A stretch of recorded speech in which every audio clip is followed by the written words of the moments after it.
Thanks so much for taking the time today. I'm thrilled to talk to you. I've read a number of your books. I'm very excited for your latest one, The Thank you. Little Liar.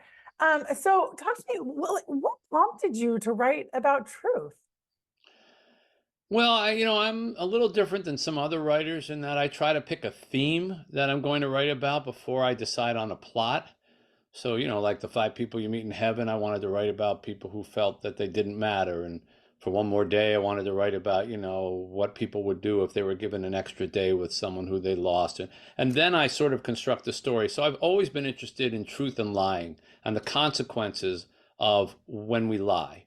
And so I was looking for a story that I thought could really bring that point home. And I decided to set it during a period of time when truth was at its most precarious position, that being World War II, particularly during the Holocaust in Europe. And I came up with this story that I thought, yeah, this will work, this will make the point. And then really the kind of coup de grace on it was I decided to make the narrator truth. And so the book begins by saying you can trust the story you're about to hear because I'm the only thing you can trust. I'm truth. And this is a story about a boy who tried to break me. And the whole story is just told in the voice of truth. And once I had that narrator, I knew I had something that at least I thought was special. Yeah, absolutely. I think it was such a unique way to share the story. And one of those things, truth and lies, kind of dealing with the deception, and then that leads to like forgiveness. Can that happen? Talk to me about like those strong two pulls of like when you do something that you just know is wrong, and can you redeem yourself for it? Yeah. Well, you hit kind of on really, if I had to sum up the book in an esoteric sentence, it would be what's the biggest lie you ever told and what would you do to be forgiven for Mhm. that lie? And anyone who reads it can find that relationship to themselves. In my case, in the story that I created, it's a little boy who's 11 years old and has never told a lie in his life, and a little girl who has a crush on him and loves him because of his honesty. And when the Nazis invade their town in Greece, they find out about his honest reputation and they decide to use him as a weapon. So they separate him from all the other people and they say, we'll let you go back to your family very soon. All you have to do is a little favor for us. Stand on these railroad tracks. Every day these trains are going to come and people aren't going to know what they're going, where they're going. You just tell them they're going to good homes and good new jobs and they're going to all be together and they'll be happy to hear it. And then after you're done, you can go back to your family. So thinking that, he's telling the truth, he's never told a lie before. Why would he be any different now? He does this day after day and the people trust him. And then on the very last day, he sees his family and this little girl being shoved inside a boxcar. And he finds out that these trains are actually going to Auschwitz and the concentration camps.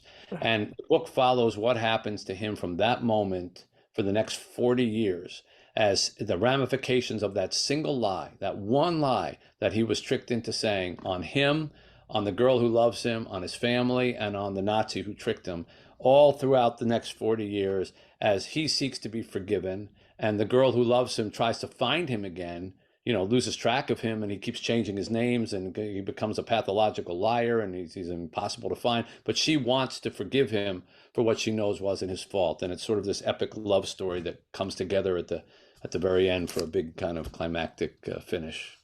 It's so powerful because it's one thing to hear something, it's one thing to be told like how things can play out, but when you're invested in a story, it has a lot more application, I feel like, to your own life, and you're able to, intangibly see the ways that things can play out. I know that you write historical fiction, you put a lot of research and time into that. So what did that look like, surrounding this piece of um Well, in this particular case, I mean, it was research of my whole life.